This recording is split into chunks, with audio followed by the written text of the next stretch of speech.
आज मी तुम्हाला शेजवान चटणी कशी करायची ते सांगणार आहे।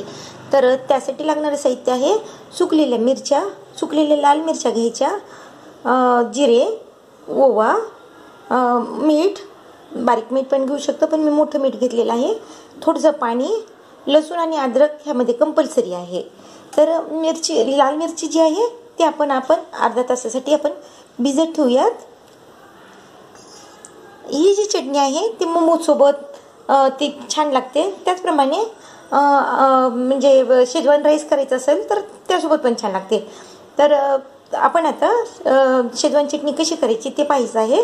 आता हे अर्धा तास भिजल्यानंतर आपण चटणी करून घेऊयात। मिरच्या जी आहेत ते अर्धा तास भिजलेल्या आहेत, तर आपण पाण्यासहित मिरच्या जी आहेत ते त्यात टाकून घ्यायच्या आहेत।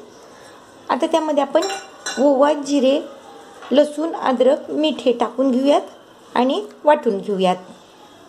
प्रकारे ही चटणी वाटलेली आहे। आता थोडंसं आपण यामध्ये लिंबू किंवा थोडंसं लिंबू सत्व किंवा थोडीशी चिंच टाकून पण आपण ही चटणी करू शकतो। तर मी थोडंसं चिंच टाकून, थोडीच टाकत आहे चिंच, ती टाकून आपण ही चटणी जी आहे ती आता वाटून घेऊयात आणखी एकदा।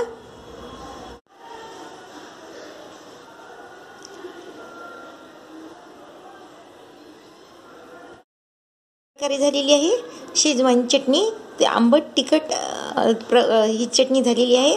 ही क्वांटिटी तुम्ही जर जास्त केली तर यामध्ये थोडंसं चमच्यावर व्हिनेगर टाकून तुम्ही जास्त क्वांटिटीमध्ये करून फ्रीजमध्ये ठेवू शकतात। तर तुम्हाला जर हा व्हिडिओ आवडला असेल तर लाईक करा, शेअर करा, सबस्क्राईब करा आणि कमेंट्स करा। धन्यवाद।